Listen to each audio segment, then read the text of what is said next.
Hey, everybody, welcome. What's up? I know that's a little bit of a different intro than what you're used to.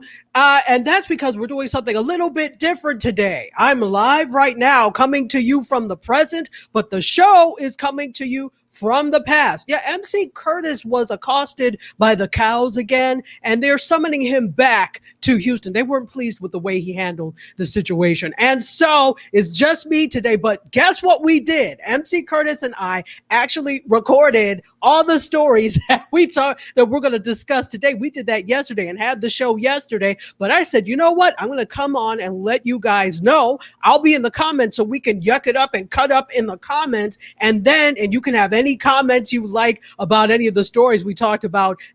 We're going to talk about today, but talked about yesterday. Then I'll come back on after. Now, this is going to be a treat. So you might want to go and come back because this is going to be like an hour and a half show because MC Curtis and I thought that it was going to go quick because we had no audience. But alas, no. It did not go quickly. It did not go quickly at all. So what's going to happen is we're going to get started now. So I hope everybody is ready for a stellar and awesome show. Let me know that you're here because we can still talk and cut it up, like I said, in the comments, and we're going to make that happen. So give me a second and we'll be going with the show shortly. And by the way, this is me. I'm Dr. Tachi, media professor, filmmaker, media content producer, also journalist. I will see you in a few. Hang tight.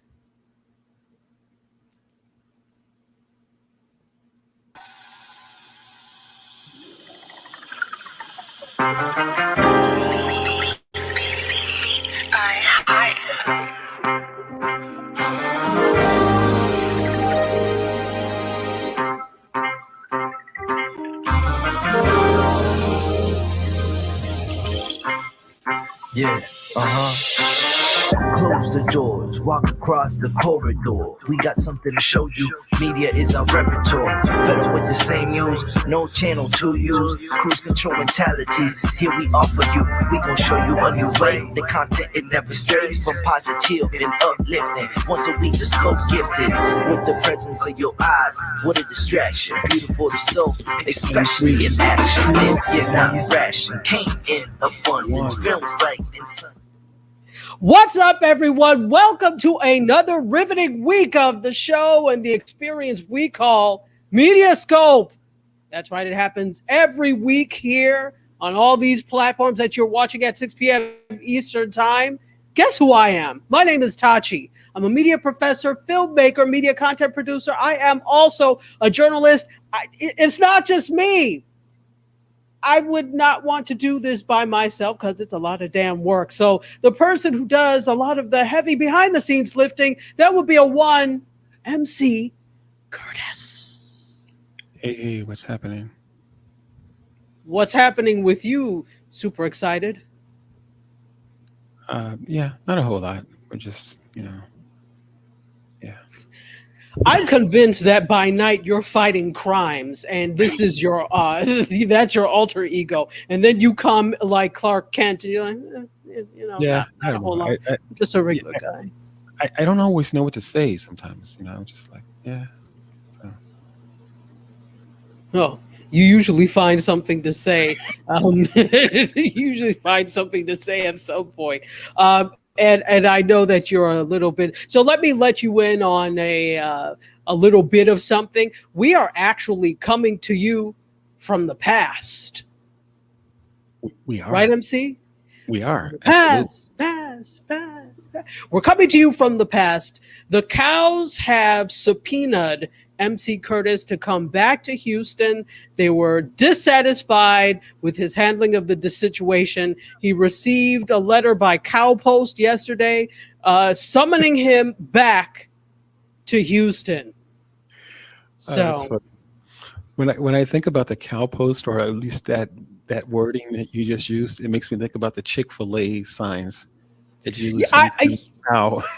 The funny thing is, I was thinking about Chick-fil-A when yesterday. Well, I was like, that kind of reminds me of Chick-fil-A. Never know what effect things are going to have on you, right? Absolutely. So,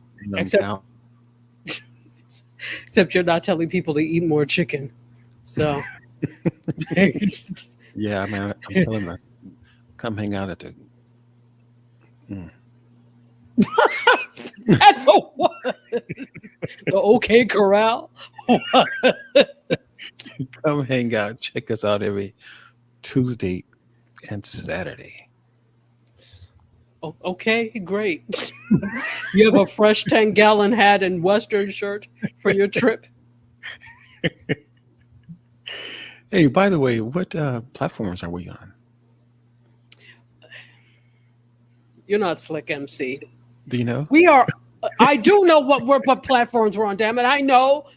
We are on YouTube Live. What's up to everybody watching on YouTube? We are on Facebook Live. Hey to Facebook. We are also on LinkedIn Live. Hello. WJMSradio.com. We'll be seeing you in the future. And also, for those of you listening in the Caribbean, specifically Nassau, Bahamas, you can listen to us on Gospel 107.1 FM. Bless you. Blessings. Yeah, I love that part when you say that. Yeah, and I'm like, I don't know. It just seems appropriate for them to get. Not that everybody else doesn't deserve blessings, but Right. it feels like you can't just leave it. You have to add some sort of Right. laying of hands or something Exactly. on them, or it feels like something will come back to bite you if you Right. don't. So, Right. So what's up, Gospel 101? What Gospel 107.1 FM? What's up? How are you? All right. Well, we have a lot to go through. There's a lot that is actually happening in the world of media, tech, and pop culture. So I'm going to ask you, could you please play the media intro? Absolutely.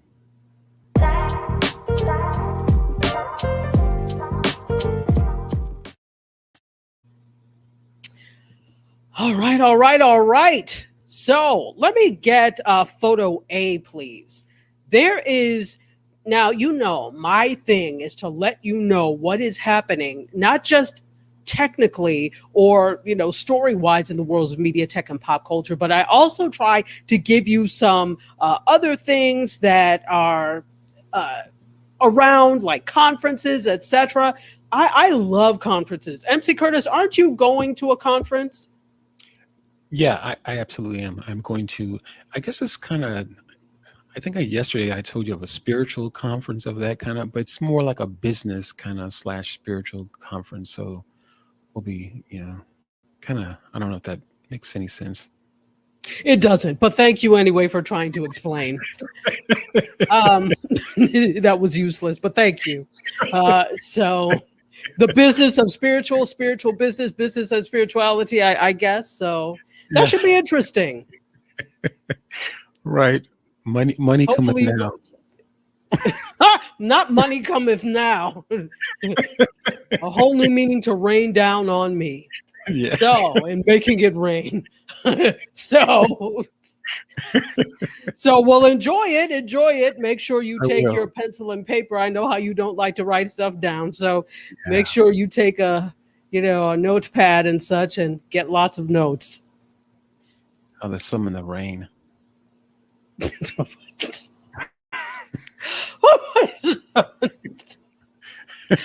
Not summoning the rain, Lord.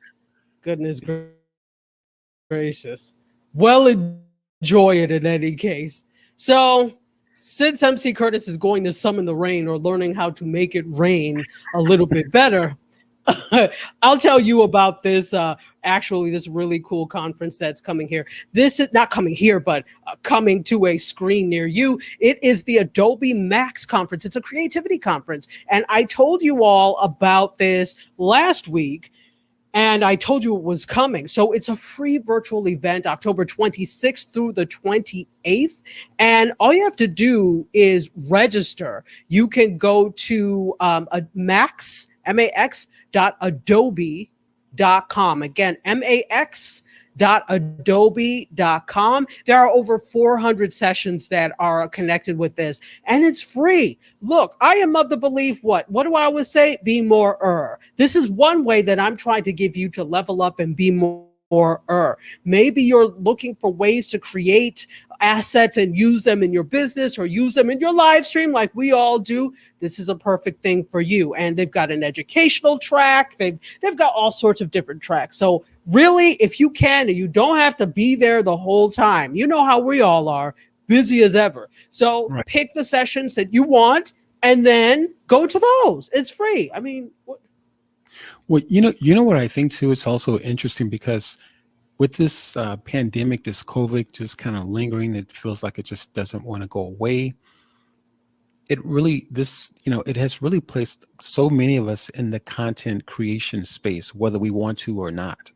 exactly. Especially as business owners. So it really has, again, placed us maybe in a position where either you weren't ready for it or you're going to do it next year, or it's here now. So, we've got to make some adjustments, Exactly. And again, like you said, most people, you said whether you want to or not, most people don't Right. want to.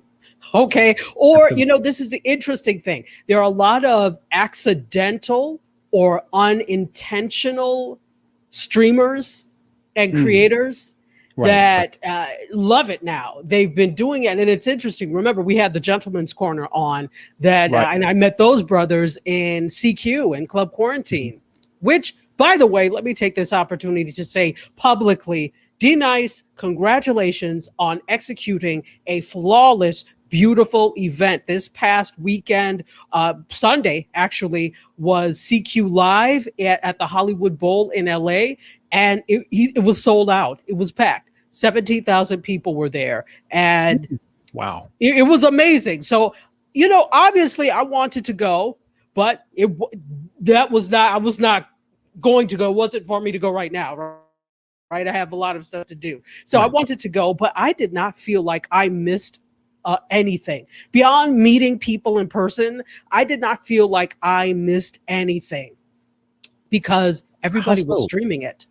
Oh, I was going Everybody to was say, streaming it. yeah. Everybody. Cool. So here's the thing. Because of rules, D-Nice could not stream the whole thing, but they allowed him to stream the first 40 minutes of his DJ set on Instagram Nice. and Nice. on Facebook, I believe. And it was they actually got sponsored by that. So they sponsored it. We got to jam and rock out with him. But then it cut off. I was like, and I said it just like, I said, the hell? I said it just like that. And the first thing I did was Right. go to my IG live and see, because really everybody that I follow from CQ, a lot of them, they were there. They were all there. I mean, this is the first thing outside. Right. We're really still in quarantine, but this is the first time getting together after 18 months of partying together, listening to music and being inspired by D-Nice. So of course everybody jumped on it and, was there. So I said, oh, please, I'm not going to have a problem. Somebody's live streaming. When I say the little bubbles at the top of Instagram were full that I had to scroll with all the people streaming it. Wow. So I got to see everything. Okay. Everything. I did not feel remiss at all. Go ahead. Okay. Quick question. I know I don't want to change the topic, but I just got a quick. Yes, you do, but go on. But no, really, I don't. But I'm just interested, wanting to know this because I know we talked about the legal ramifications, and especially when you're streaming music or obviously not yours or something like that. Being that he hosted this event, he hosted this event. Now, is he responsible for only just again understanding the ramifications, the legal piece of it, where is that because he's hosting it and making sure that he does not, step over those lines, if you so to speak. But then for those other people who are attending the event, how do they get away with, without being dinged for? They didn't. Most of them had to. They stopped the stream and then they had to come back on. See, the average person, we're not D-Nice. We can't go for 4 hours playing copyrighted music without getting dinged. Right. We don't have that level of connection. So what happened is a lot of the people that were doing it, they got stopped. They got a warning. They got stopped and they just came right back on. However, I was watching, the actress Holly Robinson Peete. Yes. She streamed it. She was able to get away with it. It didn't cut off at all. Once somebody sent me, hey, Holly Robinson Peete is doing doing it. And by the way, Holly Robinson Pete, you get the Emmy Award for the best live stream of the night, because, you know, when I look for, I'm a filmmaker, I'm a production person, I'm looking for non-shaky video where I'm not going to be doing all this. I'm looking for good sound. I don't need to hear you talk. Okay, I this is not and this is no disrespect, because you're there to experience it. So there's a different level of what I'm looking for as a viewer than what you're doing. You're just trying to share your experience being there, and that is going to include your voice. That is going to include, and that's fine. You know, I think that's fine. But with some people, for me, I was like, okay, let me see who else I can find that's doing this, because obviously you're there to share this with us, and we're so appreciative. Thank you for doing that. But again, I'm a filmmaker, so I'm going to be like, now who has some kind of stabilizer that I can, let me go through. Right. That's just me. Right. But it was really nice, the fact that I got to see everything. And this weekend, he's actually going to be doing CQ Live in Brooklyn for Celebrate Brooklyn, put on by Brick. And it's going to be really nice. You thought Hollywood turned up. New Yorkers are on the turn up train so I can't wait to see what happens with this. I can't wait to see. So in any case, so I don't know. There's things with licensing and things. I mean, and that's the big reason why you can't do all these things, licensing. So once the Shazam, I call it, the proverbial Shazam, finds you, curtains for you. Right. But they came back on. I didn't miss anything. I was like, oh, well, now I don't feel so bad. So it was all good. So thank you. Congrats again to D Nice. But I was bringing that up to say that the brothers from the Gentleman's Corner, this was not their thing. None of them had ever streamed. They were not intending to do live streams or anything.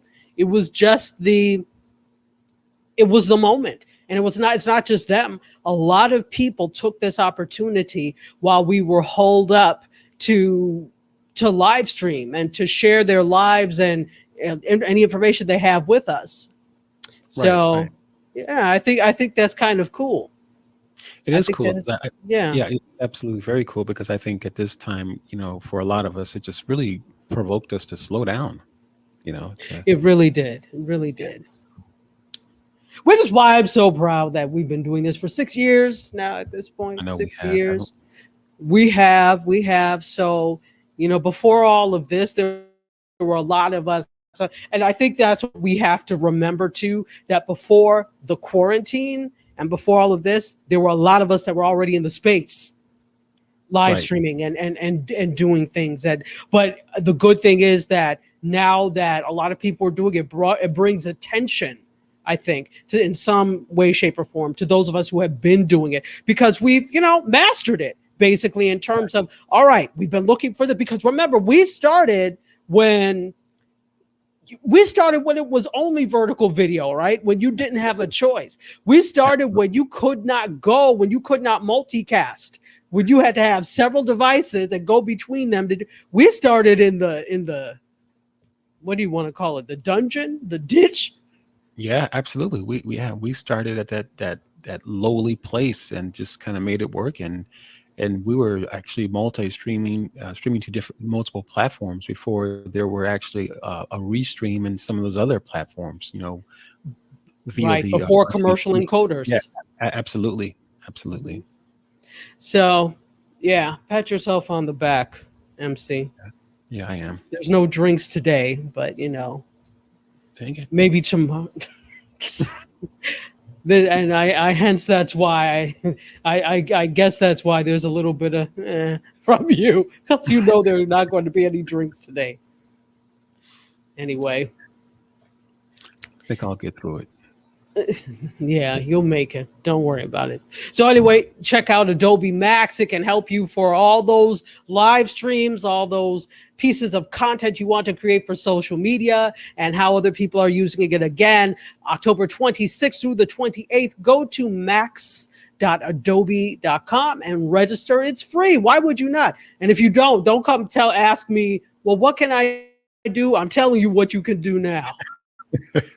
Right. Right. Don't ask me anything. I'm telling you now what you could do. So, all right, let's move on. Could I have photo 1, please? Unfortunately, we have a rest well. Were you a fan of Mary Tyler Moore or Lou Grant? Did you watch any of those shows? I sure was. Yeah, I don't know what it was. You know, when you're little, and obviously both of those shows were really before our time, but we still grew up in a TV culture. So regardless if it was your time or not, you still were aware of it because it was still in reruns, right? So Mary Tyler Moore, I love to watch. Of course, I watched the spinoff Rhoda again. And that was before my time, but I still loved and watched them. And then there was a spinoff off of that, Lou Grant, which was actually a drama. And that Ed Asner was the star of Mary Tyler Moore, and Lou Grant, unfortunately, he passed away at the age of 91. Wow. Sorry to hear that. He phenomenal actor, comes from the stage. Yeah. And his first, I don't know if you know, his first appearance was first guest starred on the Outer Limits, like the older Outer Limits, not the new the reboot. Also Mission Impossible and Route 66. And from that and from his other work, he landed the role of Lou Grant on the Mary Tyler Moore Show, which debuted in 1970. So, you know, he was always just kind of this gruff persona. And I don't know, there was something about that just drew. And I don't know why when I was little, I was fascinated with Lou Grant. But you imagine somebody really little like, yeah, can we watch Lou Grant? Yeah, absolutely. Absolutely. I liked grown people shows. I like kid shows too, but grown folk shows, I don't know. I loved them. I think that was the same for me for All in the Family. Carol O'Connor. I used to watch. Yes, Carol O'Connor, exactly. Excellent. Who went on to star in the Heat of the Night. So which I love. That was a great movie. And the series too. I mean, the obviously in the Heat of the Night was Sidney Poitier was great, but he was not in the original movie in the Heat of the Night. He was in the series in the Heat of the Night. So I love that. But yeah, the thing is, as awful as Archie Bunker was and could be, there was something about it that I used to. Yeah, I used to. Can we watch Archie Bunker? Right. So, and then again, remember, we're talking about you don't have a whole lot of choices in the, then you watch what's on TV. If you don't want to watch it, don't watch TV. So, absolutely. So rest well. He actually has a record-setting 7 Emmy Awards. So interesting. Didn't know that. Yeah. 7 Emmy Awards. I didn't know that either, but good for you. We will miss you. You did well. Could I have the next photo, please? All right, let's talk a little bit. Okay, remember we talked about Candyman last week? I do. Did you see Candyman? Did you go see it? I did not go see it. I did not. Are you going to go see it? I don't know. Probably not. But now that you mention, I might go see it because it actually kind of gives me something to do because I'm not really a theater person or a movie person. I mean, I am. It's just that it's very, very kind of just, I don't do it all the time. So it's just like you just mentioned it. I was like, okay, let's go. Kind of a spirited moment kind of thing for me. Well, take your Lysol and your mask if you do choose to go to a movie theater. Right. Right. That means you probably won't be seeing this anytime soon. Right? First of all, I don't like horror. So I don't like horror at all. Yeah. We live in a horror movie right now. It's called COVID 2 Electric Boogaloo. I'm not. You got that I'm right. not down with that. So I don't really feel like I need to see any horror. And then I've never been a horror fan at all. Mm. So I don't know. So I didn't see the first Candyman, the original 1992. Even though I big ups to Jordan Peele for getting in the space. I love to see more diversity in all genres of film. I just don't like horror, but good for you, sir. Good for you. Mm. But here's the interesting thing about Candyman. Nia DaCosta has become the first Black female filmmaker to open a pick at #1 for the domestic box office. So Candyman opened at #1. Wow. Wow. Yes. They had a 20.4 million opening of this Universal MGM Monkey Paw product. Monkey Paw is Jordan Peele's company of Candyman. So Nia DaCosta is her name again. First Black female director to debut a movie in the #1 weekend spot at the domestic box office. Now, Candyman did not fare as well overseas. I think they made just about 5 million overseas, but domestically they opened up. And, I was thinking about all sorts of things like that. I don't know how well horror plays overseas. So I want to do a little more research to find out where and why that was before, making my own assessment of it. But I think it's interesting. I don't know that Americans love horror. I will say that. Right. I don't know that the rest of the world is enamored with horror the way we are. Hey, question. Now, when movies open in the box office, such as Candyman, and obviously, tens and thousands of other movies, what numbers are more pertinent, or at least what numbers carry more weight? Either the international eyeballs that are watching the movie, or domestically?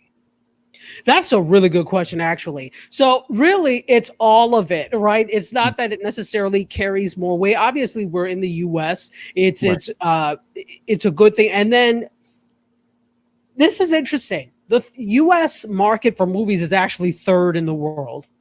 Interesting. India is first. Nigeria is second. The U.S. is third. Now, we're not talking about, obviously, you have Bollywood, which is India, Nollywood, which is Nigeria, and then Hollywood, which is here. So, obviously, you're not talking about huge, big, slick budgets, particularly for Nollywood. They don't have it like that. But in terms of distribution and the amount of distribution, and a lot of that in Nigeria especially, that is direct to streaming or direct to DVD. That's not debuting in theaters all the time. Interesting. Okay. That's just not, necessarily the culture. And you have to think about the infrastructure there.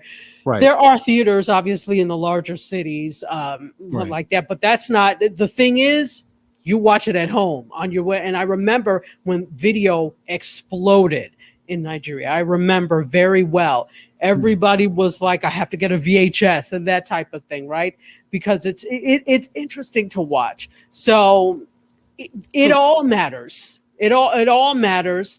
When we're talking about, I don't know the exact numbers of moviegoers or viewers outside of the US versus the US.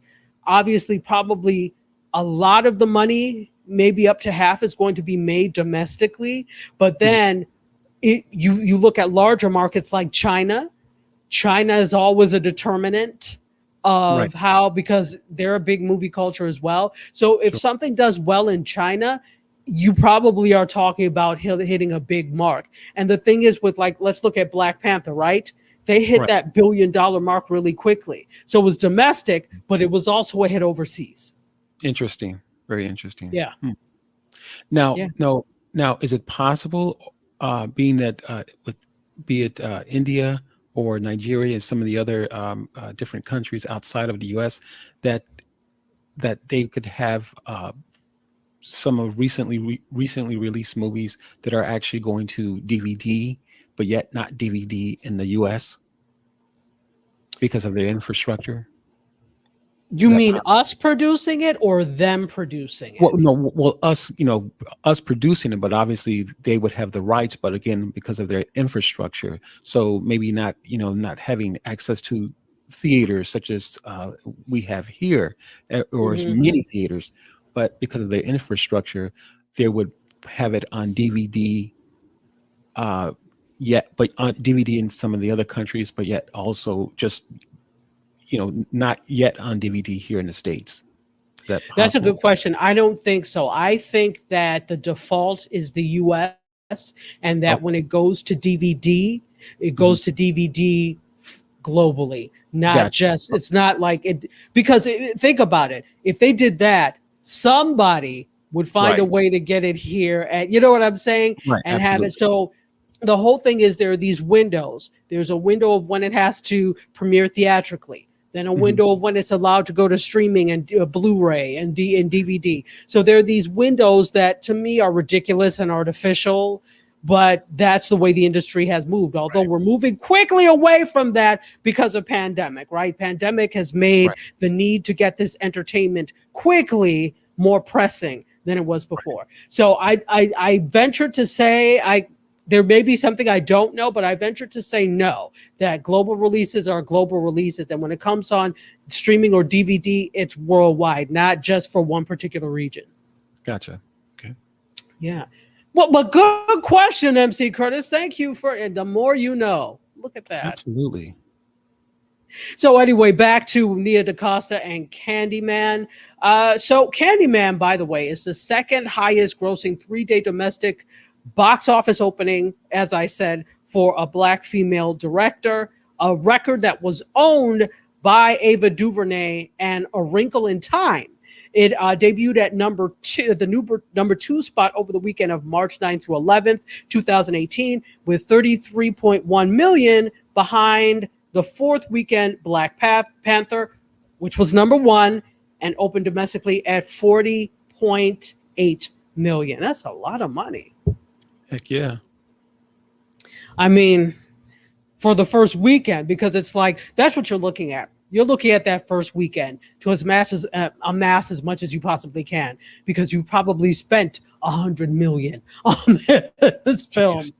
Yeah. I mean, film is expensive. And even though a lot of things have gone digital, the costs are still really expensive, because you're thinking about all the crew and all the actors, the locations, the press, the advertising. Everybody connected has to get paid somehow. So you could really, these costs add up fairly quickly. But that's why I keep saying, it's going to be interesting to see, are they going to be okay with making less? It seems like they're not. It seems like they're trying to go back to pre-pandemic, and I don't know that we are ever. Yeah, it's going to be interesting to see how that plays out. Anyway, good for you, Nia DaCosta. Kudos to Candyman, even though I don't like horror. I'm glad that you made it.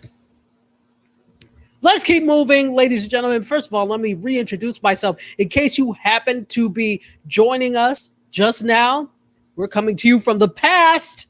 This is MediaScope. Tomorrow, Wednesday, is actually the day that we will be on, but MC Curtis has been subpoenaed by the cows, so we're doing this a day ahead of time, and we're going to bring it to you on Wednesday. So, my name is Tachi, media professor, filmmaker, media content producer, also a journalist. This is the meeting of the minds. This is MediaScope. We meet here on Facebook Live, LinkedIn Live, YouTube Live, WJMSradio.com, and Gospel 107.1, bless you, FM, every week. So, could I have photo 3, please? Let's talk a little bit about Al Roker. I don't know, have you heard about this story? Have you heard about... Okay, well, then let's talk about it. So, Al Roker has something to say to those of you disrespectful individuals tweeting about how he's too old to cover hurricanes. Did you hear about that? I did not. Yes. Yeah, tell me. So, Al, I will. I'm as they say here in Florida, I'm finna tell you more. So, Al Roker has been covering Hurricane Ida, and by the way, shout out to all the people in Louisiana thinking about you. It's like it was a year to the day, right, of the horrific events of Hurricane Katrina, and now they're dealing with Ida. So, thoughts are definitely with you. Those of you in Louisiana that are MediaScope watchers, I hope you're safe. Hope electricity comes back soon. So stay safe. So Al Roker has been live covering her. This has been his thing, right? He's a meteorologist, so he covers weather. Even though we see him and he's doing interviews and all of that, he by trade is a meteorologist. So he covers all the weather events. And he spoke Sunday with MSNBC's Jonathan Capehart, who brought up earlier video of him with waves hitting all around him. And then there were a lot of tweets that were concerned for his safety and asking why he's still out there with a dangerous storm approaching. I'm like, no, that's what they do. Right. So to all of the comments, this is what Al Roker had to say. Folks on Twitter have been, well, first of all, why is NBC putting him out there? I volunteered to come out here. This is what I do. I've done this for 40 years. Our crews and we all make sure we're safe. We're not going to do something that's going to put themselves in harm's way. And then, just to hit the point home, according to Mediaite, he was like, "Well, he's too old to be doing this." And then he said, "Well, hey, guess what? Screw you." What? He said, "Screw you." Okay. Basically told them, all aboard, the number 6 train to hell is boarding on platform number 5. Wow. Yeah. Wow, indeed. Maybe So they're thinking about a good gust of wind, an unfortunate gust of wind that would blow them over. but that same gust of wind could blow over any of those other meteorologists as well. Yeah, but I've seen him recently. He looks well, yeah, possibly. The views expressed. MC, you're not going to have Al Roker coming after MediaScope for this. You're on your own, sir. You are on your own. Yeah. Anyway. I like his glasses, though. Yeah, those glasses are kind of nice, right? Absolutely. So, but let me finish the message. He called them young punks. That was nice. He could have called them something else, but he said young punks. Young thugs. The thug. Whippersnappers. So hooligans called these young punks. He called them young punks, and he said this. Wait, I'm sorry. He said, "I will come after them. I will drop them like a bag of dirt."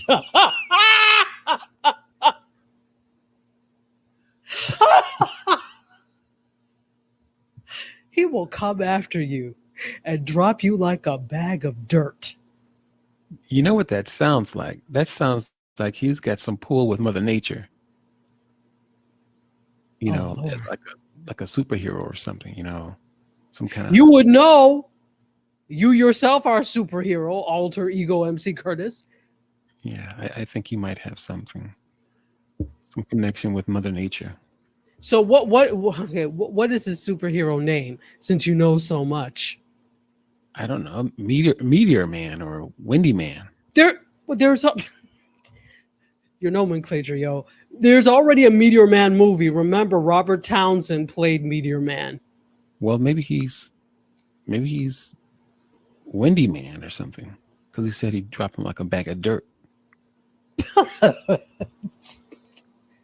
Windy Man? Yeah, I don't know.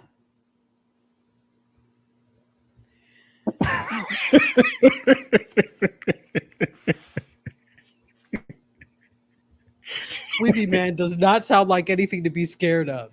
It's Windy Man.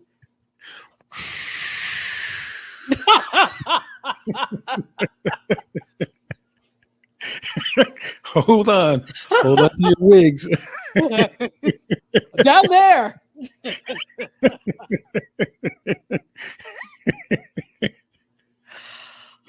Tell us, look, let's ask the audience.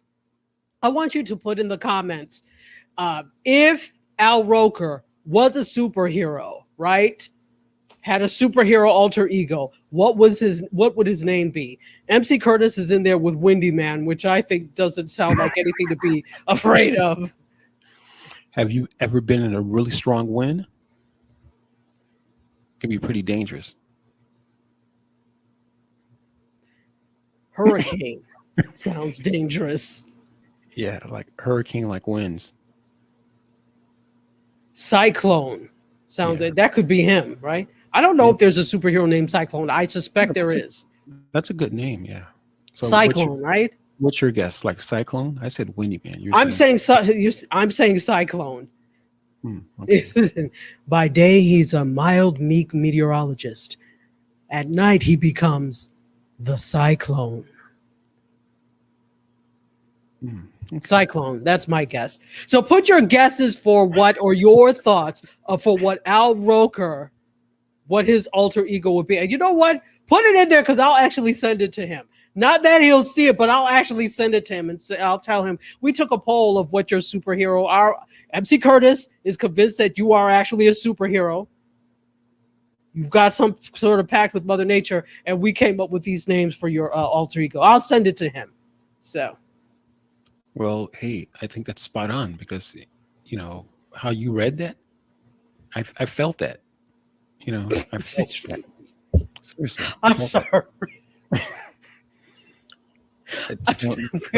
He was reading him. He was speaking to himself as he was texting or something. Probably so. Well, Al Roker, good job, B. Don't mind them. Because my thing is, you're so concerned, but why are you watching him? Idiots. Right. Anyway, you're sitting up there watching him like he's going to fall over. I mean, he's just going to fall over. Why are you watching then if it bothers you so much?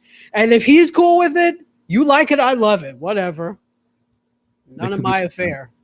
There could be some kind of force field that's around him, protecting him from the wind or something while he's there. So that's his superpower, right? The force field. Force field that protects him from the wind. So Cyclone or Windy Man. Windy Man. His thing is a force field, right? So he could do like this, right? And the force field will come around. Right. Okay. We've had this superhero talk before, haven't we? And I'm trying to remember because this is super deja vu. I'm trying to remember what we were talking about, but we were talking about this before, not with him, but with somebody else. Yeah. Marvel, if you need some writers, give us a call. Yeah, because I'm thinking about just in the force of how you mentioned that about him dropping someone like a bag of dirt. That just I'll drop you like a bag of dirt. Yeah, that's somebody who knows some stuff, man. Absolutely. And I've never even heard that before. I'm like, that's new, like a bag of dirt. Or is that something I just don't know? Wow. Yeah. Not like a bag of sand, but a bag of dirt. Dirt. Earth. Yeah. Like a bag of earth. Okay. That's powerful. Not saying earth. Yeah, it is. We love you, Al Roker. Yeah. All right, can we go to photo 4, please? Let's talk a little bit about Fubo. So, Fubo TV, as you know, that is a streaming service for streaming TV.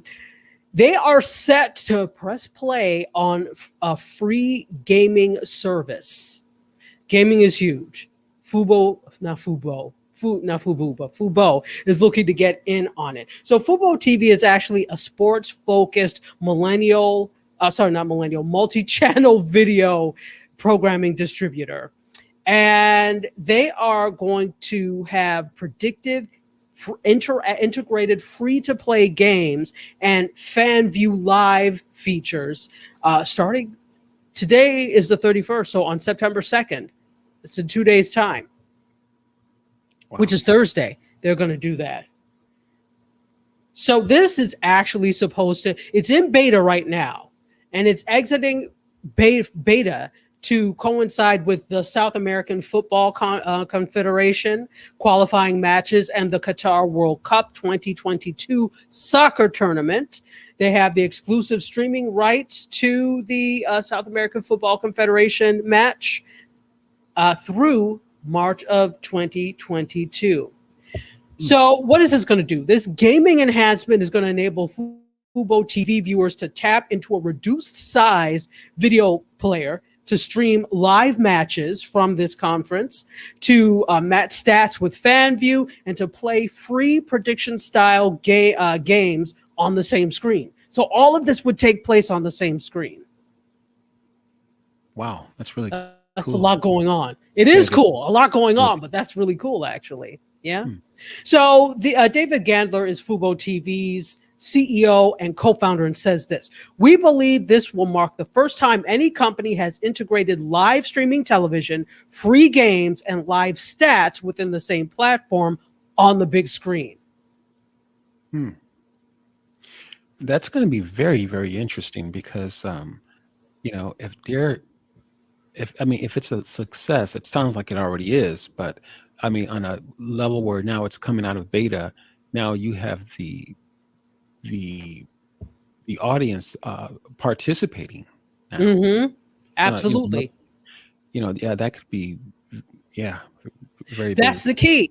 That's the key. Coming away from static, passive TV viewing to interactive. Now, prior to this, how did we get that level of interactivity with television? I'm thinking, okay, Scandal. Remember Scandal with Kerry Washington?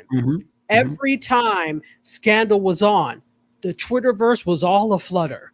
All you saw was tweets going back and forth about, oh, look at Cyrus's ugly cry. What the heck is the, all of this type of stuff. So that was one way of being interactive, right? Every once in a while, you would have people from the production that would pop up and be on there, right? So same thing with Queen Sugar. Oprah used to do a Queen Sugar chat on Facebook. So when it was on, there would be a live Twitter chat. So people could be on there. So that was their way of trying to make television interactive, this appointment television interactive. But it's still not in the same platform, right? Or on the same platform.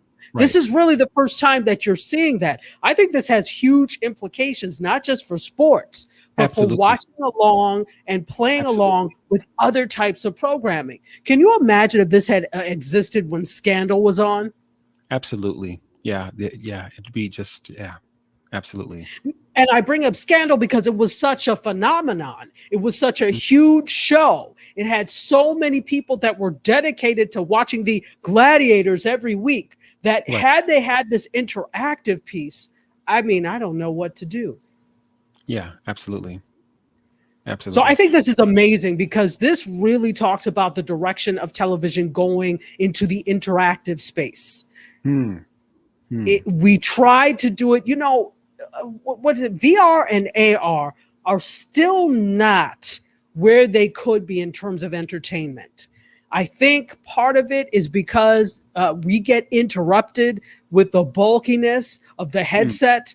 I think there's so many people that still have not bought in. I'm a techie, and I still said I'm not buying that. You also have to have the infrastructure. You have to have enough shows across the board to make it worth it to do that. Am I buying this just for one show because it's shot so that I could watch it in VR? Right. Yeah. This is going to be very interesting because, like you said, not just for sports, but if you can get this kind of setup here on, just like you said, similar to like a Scandal, but yet now you have it being interactive on screen where you don't have to go to another platform or do something separate, but yet you can make those comments right on screen or just say what however that's going to work. But it's going to be very interesting. Imagine MediaScope interactive in this way. Absolutely. That would be so bomb. Make it happen, MC. Yeah. Anyway, he's like, yeah, whatever. Let's keep going. We have some more stories that we need to get to, folks. I hope you're enjoying yourself. We're coming to you from the past.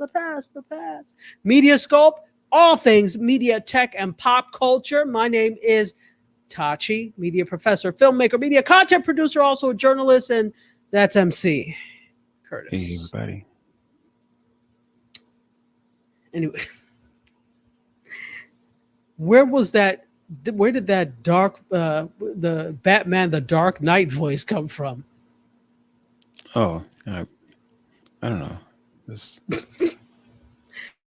Yeah, that's what happens when the food truck is not here, apparently. Yeah, it's probably just nothing to drink. My mouth is dry.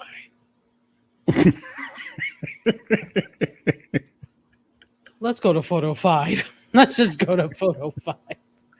Let's talk Netflix. Okay, there's some shenanigans going on at Netflix. So, usually when we talk about Netflix, we're talking about programming. We're talking about things that are coming up, right? Maybe some new initiatives. Right. So, a former Netflix software engineer and brother plead guilty to a multi-million-dollar insider trading scheme. What? Get some water or tea, because you'll need the tea. On that one. Take a drink. Don't. Ooh, I need a real drink on that one. The continuation of the sip just gets me every time.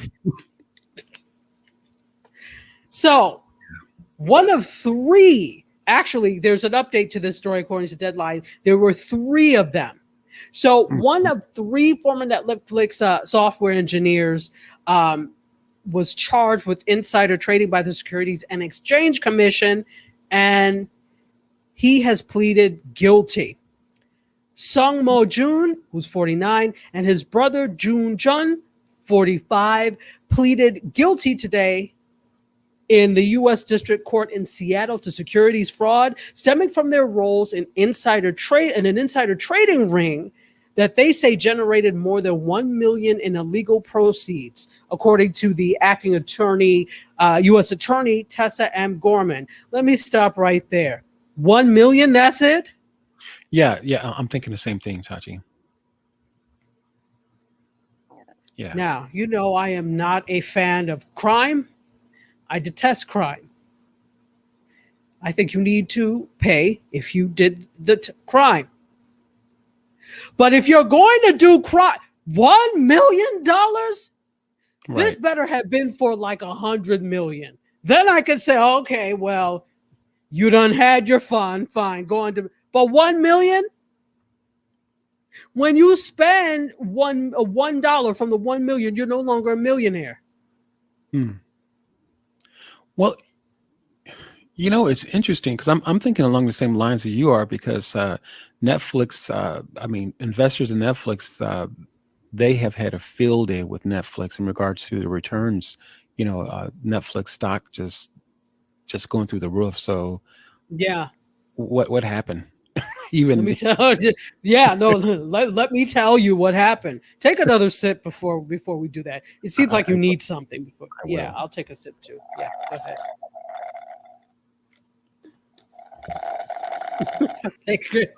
Get the last bits of it. Yes. So this is the thing. It was when the elder brother was employed at Netflix. It was he disclosed confidential company information to his brother and a close friend, Jung Woo Chon, who's 50 years old. Chon then traded that information, making significant profits according to the plea. And then Chon secretly gave Sun Mo Jun $60,000 in return. So what he did is he took company secrets, basically, gave them to this friend. He traded using this information, made profits, and gave $60,000 in return to him. So you didn't even get $1 million out of you, get $60,000. So then, after June left Netflix, he received non-public subscriber information from software engineer Aiden Lee, who, that according to that agreement that they all had. So after he left, now he's getting more information. So there's a document that they have, and the document says that June's own trades made him a profit of $434,000.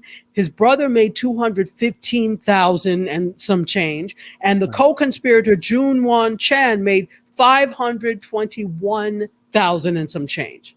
So the total documented illicit gain from those transactions adds up to $1,170,905. So not only did you fools do this, they had to split it up. So it was a total of $1 million, but as an individual, you didn't get $1 million. Right. Was it worth, especially for the one who made $215,000, was it worth $215,000? Now you're in jail forever, probably. Wow. So there were only just these three people that you mentioned? No other three people. Well, okay, but here's the thing. And it says that Aiden Lee, he got, so it seems like I don't know if this Lee person, this engineer is going to be charged, but he got information. Well, yeah, no, there's an agreement. So I don't know what they're going to do with him, but they gave information about non-public subscriber information to him. So I don't know what's going to happen. Oh yeah, he's going to be, yeah. Lee's plea hearing has not been scheduled yet. Wow. This is the tea of the afternoon, yo. Yeah, right? Yeah. Well, I hope you like prison food. Well, you know what? That's a white collar crime, so the food actually may not be too bad. You're gonna have a pound cake for dessert, right? With a raspberry reduction drizzle over the top. Absolutely. Grilled salmon with seared asparagus. Right. And seconds too, if they want. Exactly. Did you want more, baby?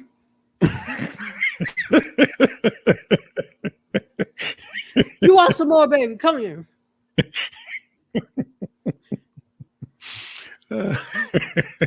What's the drink? It can't be anything alcohol, but what would they have to drink? I know, Perrier or Pellegrino. Maybe a kind of like a frosted lemonade from Chick-fil-A or something. Not frosted lemonade. Oh yeah, all the lemonade you can drink. Yeah, absolutely. Yeah. That's deplorable. Well, interesting. I'll be watching to see what goes down with this. Let's get photo 6. Let's keep going. Photo 6. I don't know if you watch CBS this morning. I don't watch it as much. First of all, CBS is spotty for me to get, I use an antenna to pick up. Right. So for some reason, I think it's too far away. And this is the interesting thing. I was actually, I had a faculty fellowship with the National Association of Television Program Executives, like in 2009. Mm-hmm. No. 2000. No, it was 2007, I think. So I got that fellowship, and what it did is it placed you at in the market of your choice, at stations of your choice. And so I had actually said I'd be interested in learning the nonprofit side, the PBS side, but they gave me 2. So I spent some time at our PBS affiliate here in Miami, and also at our NBC. If it was a duopoly, actually, it was CBS for My 33. So I actually really got to see the workings of 3 stations, which was cool. So I was puzzled as to, I'm close enough to drive, but I can't pick it up. Although it was, a good almost hour away from me, but Right. Yeah, you must be getting, especially down in Florida, you must be getting CBS from Haiti or something like that. You said this is CBS Haiti. Yeah, but you know how they do that stuff down that way. I do. This is a very interesting place. I'll leave it at that. Yeah, yeah, So, sure. in any case, CB, I said that to say that I don't watch. I used to watch CBS the morning show, or CBS This Morning it was called. Now it's called CBS Mornings or whatever. But it was CBS This Morning, and I used to watch that because they just used to have a lot of really great shows and not show stories. And Yeah, because I used to like to watch CBS Sunday Morning too. Did you ever watch that? I did. Absolutely. Yeah, I loved that. So, it followed in that same strain. So I kind of liked watching that. But now that I don't have, whatever, I can't watch it anymore. So anyway, they have rebranded in a sense. They unveiled a morning show change. They have a new name and a new look because they're now in Times Square. So Nate Burleson is going to join Gayle King and Tony, how do you say it? Ducapil, I think that's how you say it, as co-host of CBS's morning show next month. The program is going to have a new name called CBS Mornings. So it was CBS This Morning, and now it's CBS Mornings. The changes are going to launch on September 7th. And it will connect all of the morning shows together with some elements of CBS Sunday Mornings, right? Which is it's been on top ratings wise in the Right. weekend slot for years. And they're including the use, that has that sun logo for CBS Right. This Morning. They always have Right. so they're including the use of the logo and the trumpet music. So it's interesting. So this is what's going to happen. The first hour of the weekday broadcast will still be devoted to hard news and conversation. The second hour will feature expanded feature reporting, which is a central part of the Sunday show, as you know, which I love. I love feature reporting. I love getting to know a little bit more about the subjects. Right. Love it.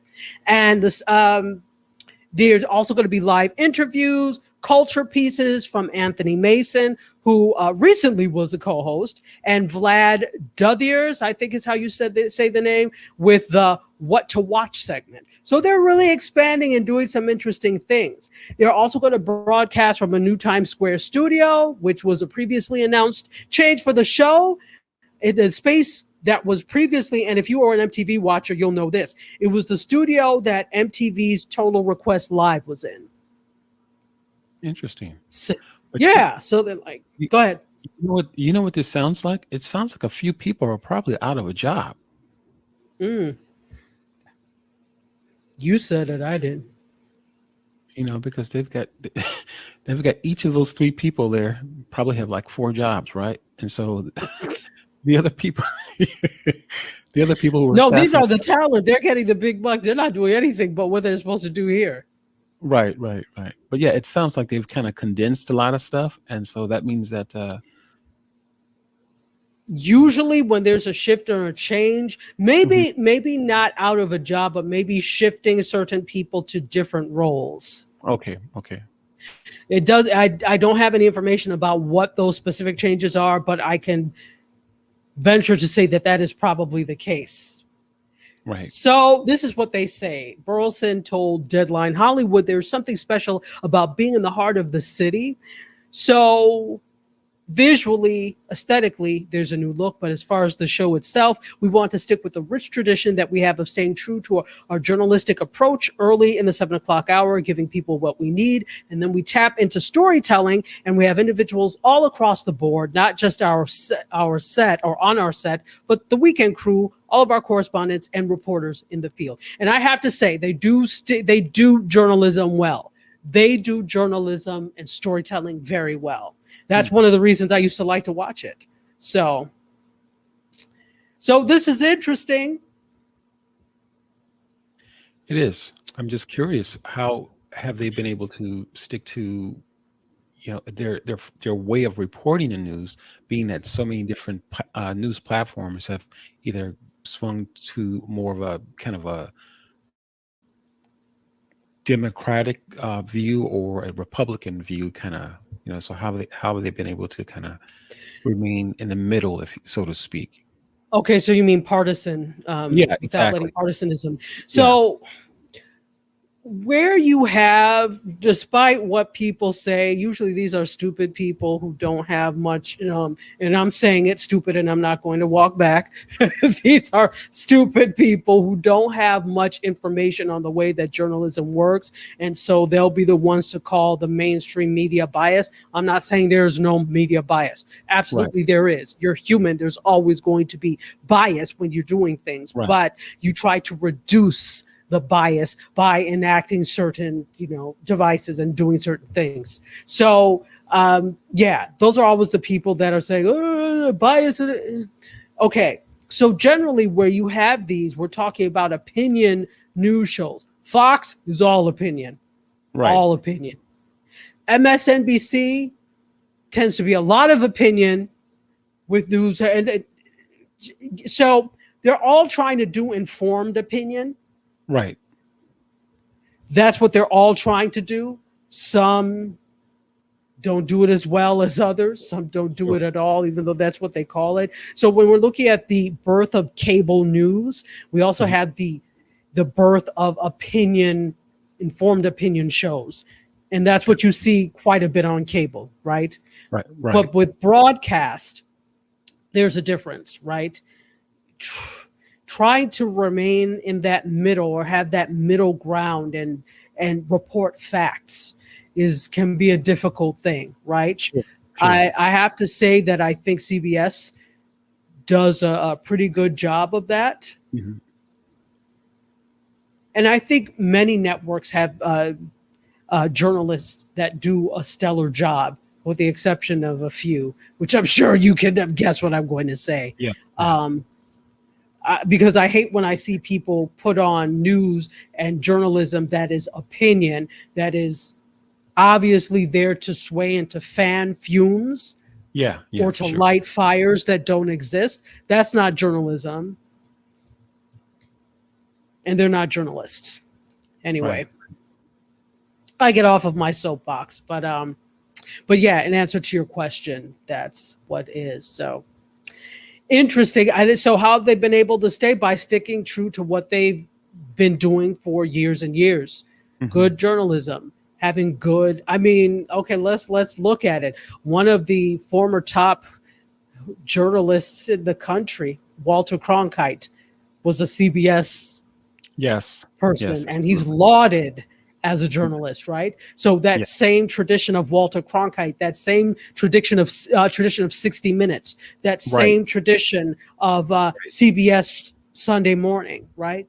Gotcha. CBS News, that same tradition of solid journalism. Mm-hmm. That's what they've been aiming to do.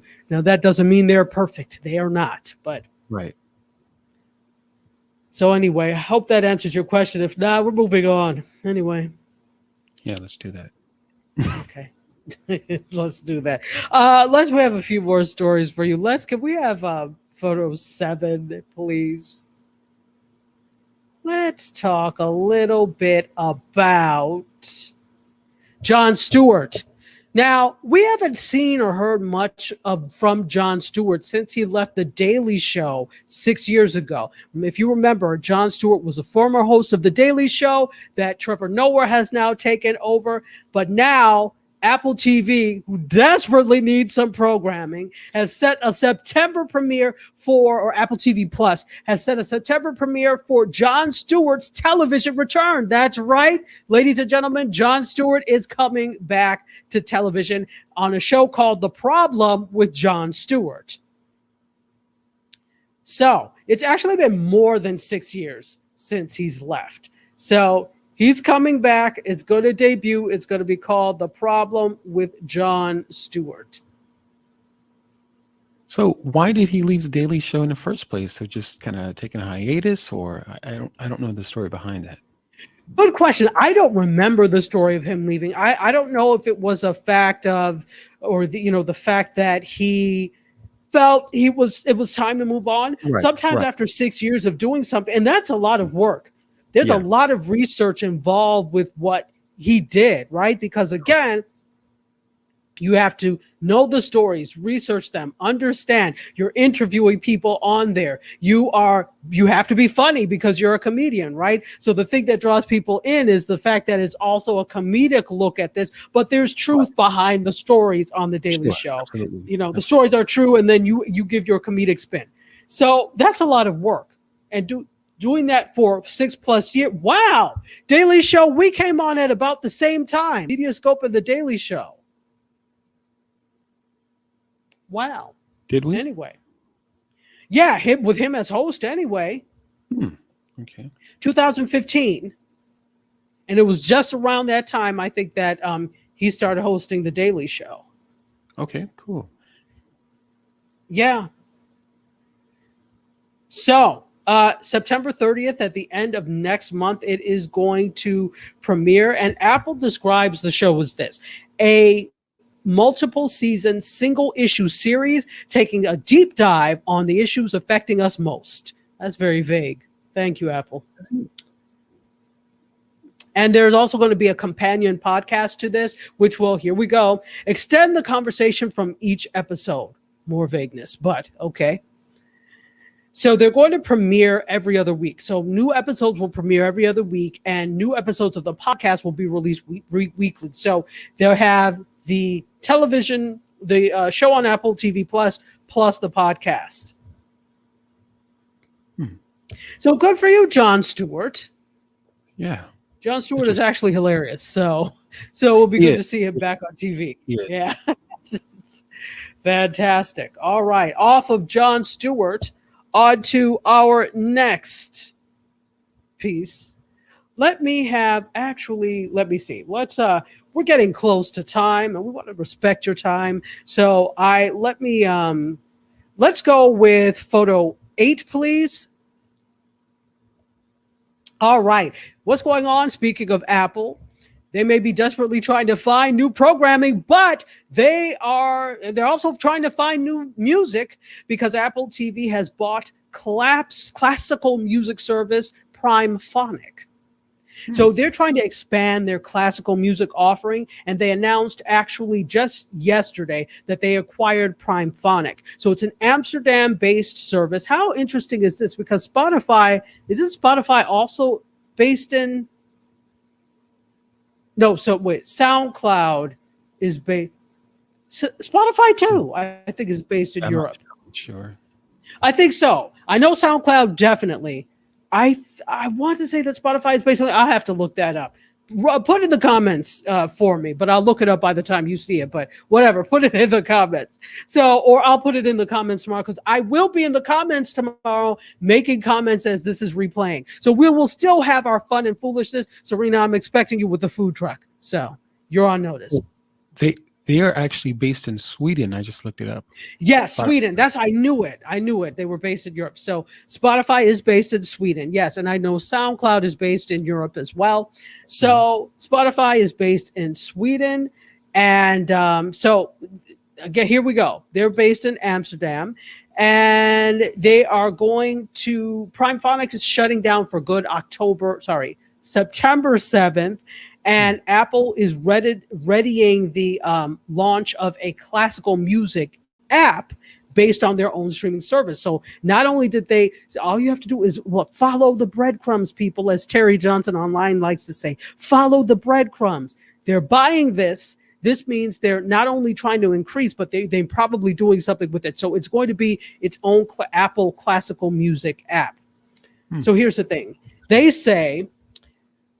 artists love the Primephonic service and what we've done in classical, and now that we have the ability to join with Apple to deliver the absolute best experience to millions of listeners, they're going to do it. And this is Primephonic co-founder and CEO Thomas Steffens, and this was released by Apple yesterday.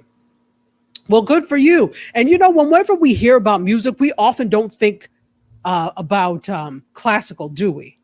Not at all. Not at all. Absolutely. We don't. So this is an interesting move by Apple. There are millions of classical music lovers around the world, and it makes sense because Europe loves classical music. And so it makes sense that Private Phonic would be there. I'm wondering what they're going to do to appeal to the classical music lovers here, how they're going to bring them into the fold or create new audiences for classical music. That would be interesting. So for Apple to purchase this company, they have a substantial following then. Prime Phonic, yeah. Remember, they're in Europe, and classical music is huge in Europe. Okay. Huge. So yeah, absolutely. Yeah, and this is interesting because my dad loved classical music, so I could totally see him on board with this. Yeah. Right. So interesting. Good for you, Apple. Let's keep going off of classical music onto classical fashion. That doesn't make sense, and it's not a thing, but I'm making it a thing. In photo 9, we've got, you know who this guy is, MC? I'm just going to wait and see. Who is he? Tell me. Karl Lagerfeld. And that's because it was labeled in the thing. Would you have known if it wasn't labeled? Yeah, I actually would have. Okay, good. Well, it's so good. The pop culture training is working. Good for you. All right. By the way, we didn't do a tech thing.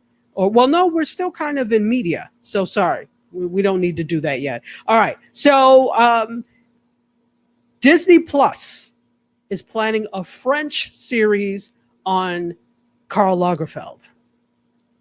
So it's going to explore, it's going to be called Kaiser Karl, and it's going to explore the life and career of the German designer who was creative director of the French fashion house Chanel from 1983 until he passed away in 2019. I did not know that now. You said he was the creator of Chanel House? No, creative director of Chanel. Mm-hmm. Very interesting. Did not know that. Yes. With his fan always waving everywhere. Yes. He was something special. Yes, absolutely. Yeah, so this is interesting. So Disney unveiled this at the Series Mania TV Festival in France on Tuesday, and is going to be shot in France and tell the story of his phenomenal rise to the top of the French and global fashion scene. And you know I'm all things fashion. So right. I'm going to be, but I spoke too soon because Disney Plus anyway. But Disney, feel free to send me a free trial so that I can check this out. And we can do a review on TV channeling. Anyway. So that is what's happening on Disney Plus front. We got another new thing, a series about Karl Lagerfeld coming out. That should be very interesting when that debuts. Let's hop on over to, we got to do this. Let me have a little bit of photo 10, if you will, please. So, just a little bit. This is very interesting. Elon Musk and Jeff Bezos, who are the two richest people in the world, have been rivals for many years, about 15, according to Insider. Oh, and of course my camera came down. What the hell is that? Give me a second. Weird. All right. See, that's a ghost of the Bezos said, see, once you start it, we'll show her. And that has never happened before. What is that? Right. But you're not going to stop me from talking about you. Anyway, here we go. So they've been rivals for about 15 years. 15 years at this point. And Bezos' companies have recently filed protests and lawsuits over SpaceX's business practices, which is why he went to space in a giant phallic symbol. Anyway, Musk... This is good. Take another sip, MC. Yeah, I'm gonna have to. This sounds very. You need a sip. I'll join you. Yes, you better sip. So Musk has called Bezos a copycat, really? and made Yes, yes, it is going there. It is going to the petty level. It is going to the Petty Crocker level. Okay. He's called Bezos a copycat and made digs about his rocket company, Blue Origin. So again, Bezos owns Blue Origin. Bezos is Amazon founder. Elon Musk runs SpaceX. So Musk said that. Wait, let me find exactly what he said. He said that Jeff Bezos is retired from the helm of Amazon to pursue a full-time job filing lawsuits against SpaceX. Oh my goodness. That is so petty. Petty Crocker, can I help you? What? Right. Wow. He is baking some tea cakes. Petty Crocker is. That's exactly what he said. And their rivalry is not so subtle. We've seen them go back and forth on Twitter with name calling, and the things just seem to be escalating, right? So, anyway. So, I mean, what exactly are they fussing about? Egos. Yeah, So again, Jeff Bezos is annoyed with SpaceX's business practices. Mm-hmm. Now, SpaceX is owned by Elon Musk. Right. So they filed lawsuits and all of that. And filing lawsuits and protesting and doing things fans the flames. Yeah, absolutely. Right. So this is interesting. There's a whole. You guys could go to Insider and look at the article that's called the Jeff Bezos Elon Musk rivalry timeline. So it goes through everything, the entire rivalry. Yeah, that's interesting because I'm like, you're like both the richest men in the world. What the hell are you fighting for? Yeah, what do you have to fight about? Yes.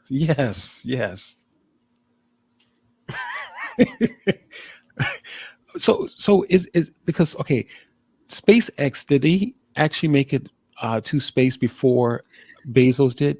Is that more of some of what the issue I'm is? trying to. Yes, I think it was Blue Origin who went first, and then SpaceX was next. Because SpaceX has been doing tests and all sorts of things. Now they've both touched the edge of space. Let's be clear: all these people that are going up, it is the edge of space. They're not in, but they have touched the edge of space and come right back. Right. So yeah, I don't know. So if we remember, this is nothing to do. I have plenty of work for you all to do. If you are really that bored, I have plenty for you to do here. Give me a call. Absolutely. Anyway, but I just found this hilarious. I found hilarium in this. Yeah, it is that. I found hilarium, and it's petty. So Petty Crocker and Elon Musk, stop it. Go to your separate corners, huh? Go to your corners. Have some tea. Let it go. All right, let's keep going. That was actually the intro to the Let's Talk About Tech. Let me get the tech intro.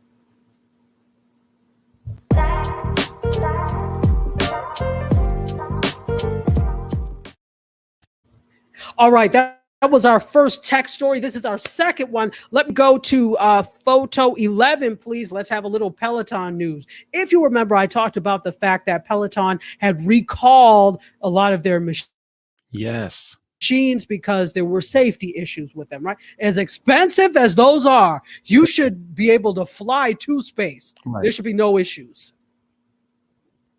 None. So here's the thing. Peloton, that maker of expensive high-end treadmills is actually being officially investigated by the Securities and Exchange Commission. Interesting. They're also looking into how the Justice Department is involved in this. And the Department of Homeland Security are also looking into how the company handled numerous reports of injuries on the Tread and the Tread Plus. So in April, injuries, people got injured. Okay, well, that's interesting in itself. So, okay, but go ahead. I got a question, but go ahead. Okay, maybe I can answer, maybe I can't, but here we go. So, the U.S. Consumer Product Safety Commission had issued a warning to owners of Peloton machines, saying that they pose serious risks to children, and they recommended that people stop using them immediately. And then in May, following the death of a 6-year-old child, Peloton issued a nationwide voluntary recall of the exercise machines. And if you realize when this was done initially, they were kind of humming and hawing, and they're like, well, if you use it properly, and that's the wrong thing to say. Right. Then they walk back in doing this. So additional reports also indicated that users had been injured by the treadmill's touch screens, with the displays loosening and even detaching from the equipment in some instances. Interesting. Were you gluing it with Gorilla Glue? What? Wow. Anyway, so recently, and in order to win back customers, Peloton released a, quote, safer version of the treadmill at a lower price point. No, which it's too late. So the new Tread, and here's their lower price. The new Tread will retail for $24.95. So that's $2,500 with built-in safety measures such as a passcode lock for all machines. There are also there's also a new physical safety key that can be pulled from the treadmill to come to an emergency stop. I don't know why you didn't have that before. Other treadmills have that. Interesting, because I purchased a treadmill. I don't have it any longer, but I purchased a treadmill that had that, and it was probably just a quarter of the price. And it had that feature where you could pull the pin. You pull out the key so that it could, I'm like, that's not new. And why didn't you have that, Peloton? Yes, absolutely. As expensive as you are, almost upwards of 3,000, up to 3,000, and you didn't have that feature? Wow. So here's the thing. Go ahead. No, I was going to say I don't have a question anymore, because I thought in my mind, I was, well, wait a minute. So how is Peloton responsible for people on the treadmill? But again, that was me speaking prematurely, because I'm thinking that they would obviously have certain safety features on this treadmill. But like you said, it costs so much money to purchase that treadmill. You would think that was just a proponent of what they're doing.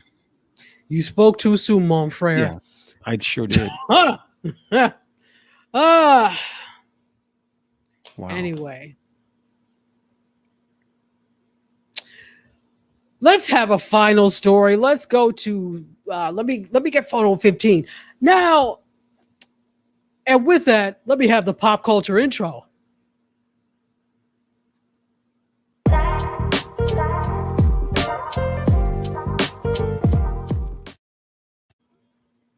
All right, so our final story for today. Now, let me get photo 15. Do you have that? Yeah, there we go. Okay, I kind of want to say, what the hell is this? Or Bamas? I kind of want them to be Bamas. I can kind of see their point. Let me just tell you the story before we do this. Okay. So, and I want to hear from those of you also. I want to hear from those of you on the gram. I want to hear from those of you watching on the replay as well. Let me know what you think about this. Okay.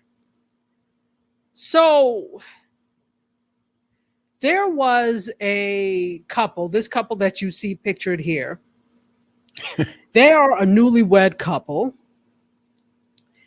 and they've stirred up heated discussion on social media about this, and some of you may have heard this.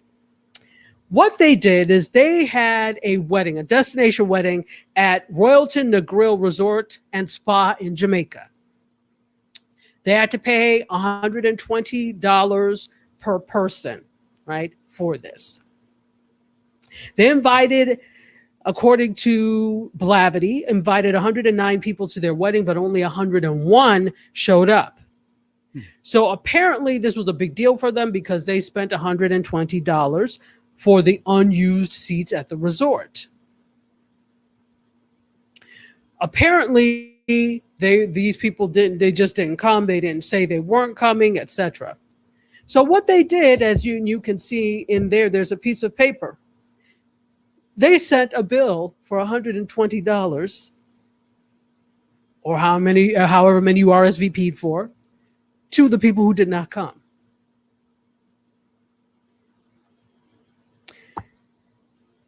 Their names are Doug and Deidre. They said this: if those 8 people said, Doug, Deidre, we can't make it, we would have totally understood it. It would have been no problem. So when they returned home from the wedding, they created an invoice for the cost of 2 seats and posted the image of the bill on Facebook. And this is the caption: this invoice is being sent to you because you confirmed seats at the wedding reception during the final head count. The amount above is the cost of your individual seats.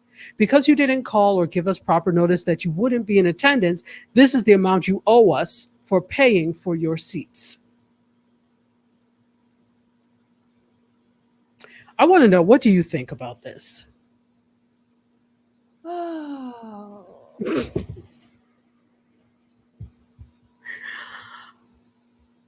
Is that like good? Huh? No, that's yeah. I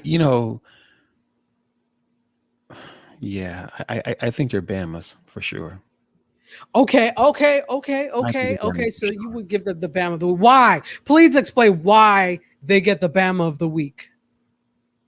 I think there are various reasons for what people not showing up. I think that it's an occasion, and again, just various reasons for people not showing up. And I just think it's like someone. To me, it's like someone, or what comes to mind is someone bringing a fruit basket or something as a gift or something like that. A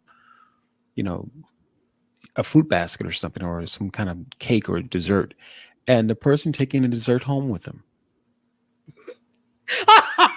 I can't stand that. You brought I it there, know. leave it there. Yes, They wrap it up in the foil and take it home. yeah, it's very tacky, and I think It's that very tacky. yeah, and I think this one here falls absolutely in that space, because regardless of people, it happens. It happens. It happens, and for whatever reason, it happens. And but then I think for them to post it, you said they posted this on Facebook. They posted it on Facebook. So why is this public display of affection necessary? And that's where the Bamaism comes in. Yeah. I think. Go ahead. Continue. No, I'm finished. I'm finished. I want to know your thoughts. Oh, there are many. So you know what? Today on What the Hell Is This? When you Absolutely. have an event like a wedding, you are going to have to anticipate that there will be some people, even if they RSVP, that for various reasons will not be able to make it. Even if the reason is, I'm tired, I don't feel like it. Right. Most people I just don't feel like going. And Jamaica is expensive. So number one, you have asked them not only to give you a damn gift, because I'm sure this couple expected gifts. Now they're on their own dime going to see you get married, which is nice, but that's not cheap. You're not paying for their hotel room. They would have had to do that too.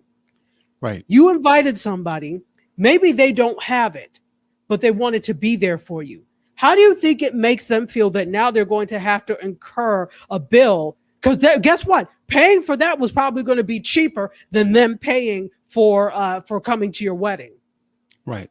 I can't stand when people are selfish like this, because I think the whole concept of weddings especially has become very commercial. It's become very me-centric. This is my day. This is our day. Damn anybody else. I don't care what you think. And there's a whole bunch of childish tantrums that go on beyond this. And you feel that you're entitled to that. So even if you felt like, well, we're going to charge them for no, whenever you have any type of event, if you invite people, I had an event when I got my PhD.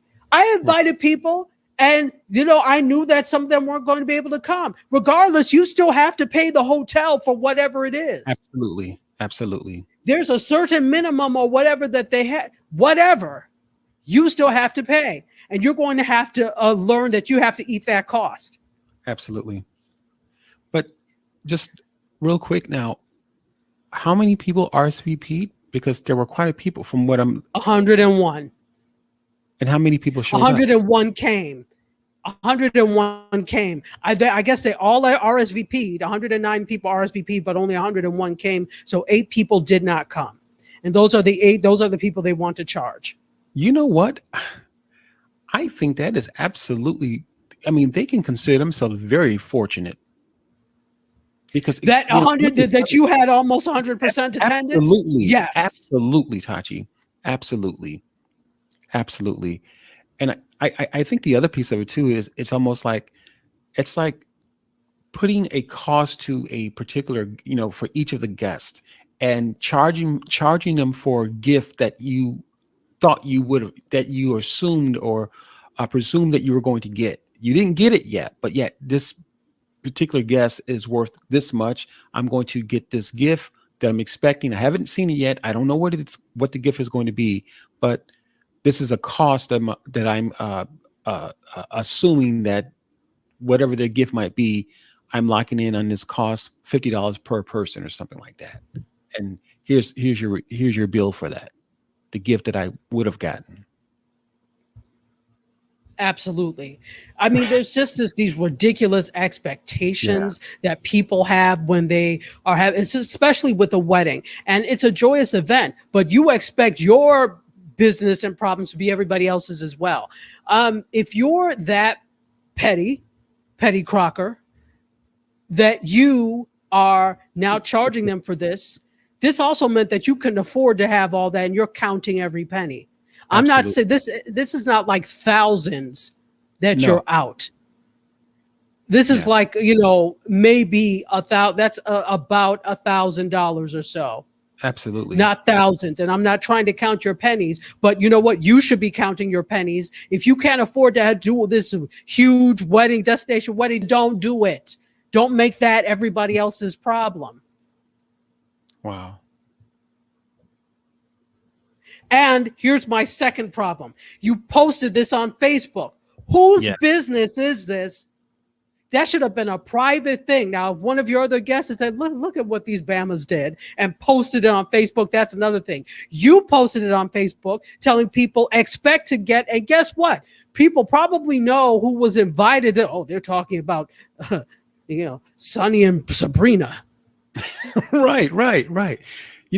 I'm curious who was the good cop, kind of like a good cop, bad cop. Who was playing a good cop and who was playing a bad cop? Honey, I don't think we should do this. Yeah, we're going to stick it to them because we shouldn't be paying for it. Well, I think we should think about this. Who was pacing the floor and saying we shouldn't do this, and the other person pacing behind him with a pencil in her hand or some kind of writing instrument saying, yeah, we're going to do it. We're going to press the button. So, I'm just curious, which person was it? Windy Man. No, I don't know who it was. But let me say this as my final thought. What are their names? Keenan and Kel? What? Mr. and Miss Petty. Exactly. Petty Crocker. Right. To Mr. and Miss, oh, their actual names are actually Doug and Deidre Simmons. They're from your town, Chicago. Oh, that's horrible. It is. So to Mr. and Mrs. Petty Crocker, Doug and Deidre Simmons, for making the fact that you really could not afford to do this in the first place. And so now you're charging guests when you don't know exactly what the situation is and making it public on Facebook. In the words of Huggy Lowdown, you are the Bama of the week. Week. Don't ever do that again. Thank you. And the Africans cheer in the background. That was cause for celebratory music. Okay. Yeah, for sure. Yeah. Anyway, all right. Well, we have gone well over. And, the interesting thing is, I was like, it's probably not going to be that long because we don't have an audience. We took that and ran today. But we thank you all for hanging in with us. This was absolutely awesome. Thank you so very much for being here today. Final words, MC? Great show. Enjoyed it. This was it. This was good.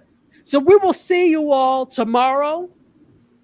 Thank you, everybody, for watching us from the past. We will see you in the future. Love you for watching. Bid you adieu. You guys, MC Curtis and Petty Crocker, Mr. and Mrs. Petty Crocker, let's all exit stage left. See you next week.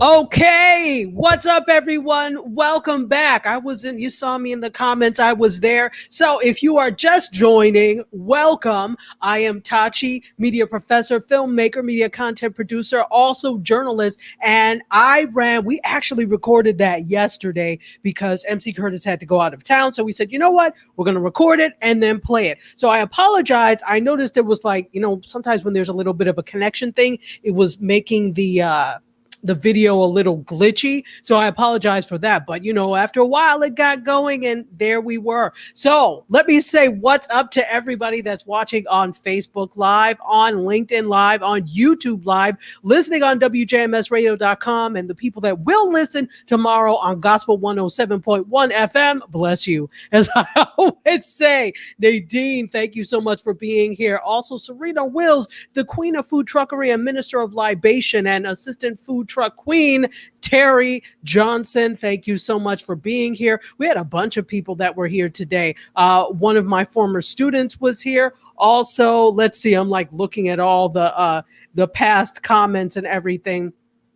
B. Campbell, who is over on the YouTube side. We also had Mish, who was here. We had SC, who was here on the YouTube side as well. Cliff Sobel was joining us over from LinkedIn. We had a lot of people there. It's a lot of good stories, I think, anyway. So hopefully you all enjoyed this. We will be back live next week, but I just didn't want to not have one. So I said, you know what? We were like, let's record it and then play it back, but wanted to make sure I came on live before and after. Sarita says, I'm still on the Petty Crocker story. That was Bama of the week. I would never. That was absolutely. Don't post that. If you're going to do stuff like that, don't post it. Oh, wait. Terry Crook was here. I didn't see her comment. Okay. Well, Sora Terry Crook, thank you so much for being here. If you joined us, so good to see you. Thank you for watching this riveting replay of our conversation yesterday about the stories in media tech and pop culture. As I said, we will be back live next week. So as I always say, I love you for watching. I bid you adieu. You guys, MC Curtis, and those two Bamas who tried to charge everybody for their wedding. And yeah, I'm still stuck on that too. We're all exiting stage left. I'll see you guys next week. Cheers.